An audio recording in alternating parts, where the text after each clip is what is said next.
So here we are standing in the first wetland that we've made here.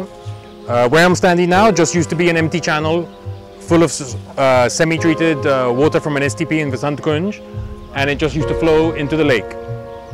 You can see there, that's the pipeline where it comes, and now we've constructed this entire wetland to filter the water before it reaches the lake, and so only clean water now comes into the lake, and we avoid the whole problem of the algae and the smell. So here you can see this is the lake water we've pumped inside. All these plants were planted about a month ago, and they're already growing very well. Now we're just doing some simple maintenance, picking up the dead leaves. So now it's just a question of time until we've cleaned the entire lake using this natural method. So I'm Tarun, this is Debiani, we're from Evolve Engineering, and we're here today at the Hauz Khas Lake, which we've been working on for the past year, bringing life to the water and cleaning it up and building infrastructure that will keep the lake clear for years to come. Actually, I was born in the UK, but I'm half Indian, and I used to travel here for my holidays to visit the family. And as a child, especially if you're coming from a place like England to India, the contrast in the environment, the quality of life, and the sort of scale of the poverty here compared to England leaves a huge impact on you as a child.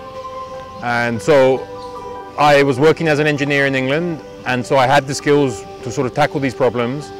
So I came here to learn why these problems exist and how they can be solved. So one of the biggest challenges was, because we were working during the summer, was just purely the heat. And secondly, there was also the challenge of vandalism. So our initial islands, when we put it there, our chains, our plants, islands, everything was taken away.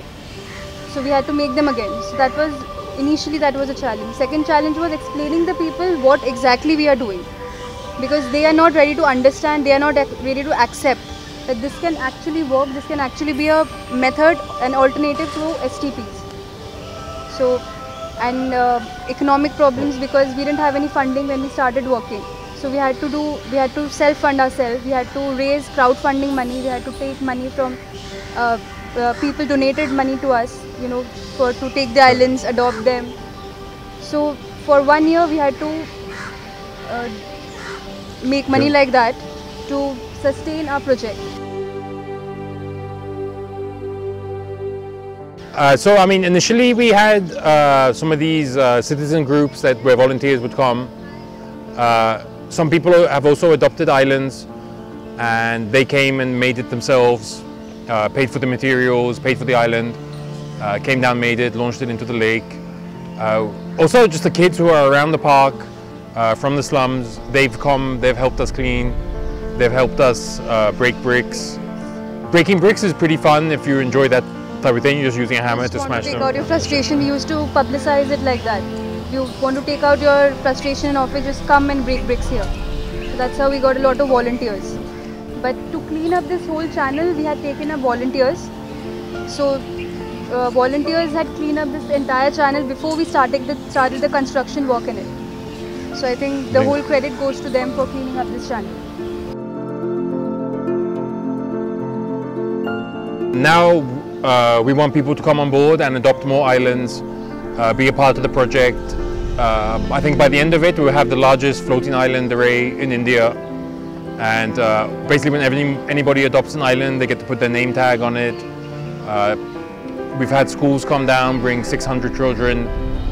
They learn that they don't necessarily have to live surrounded by their own sewage and filth, that there are solutions that they can even build themselves.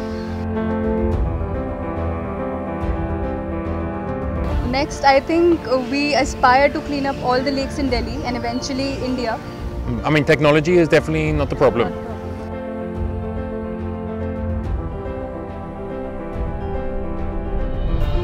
So I guess our message to the people watching are that, you know, a better world is possible. All we really have to do is try, take some responsibility for your surroundings, at least don't litter, don't make it worse than it already is. and show some respect for the environment, show some respect for other people and the community that you live in.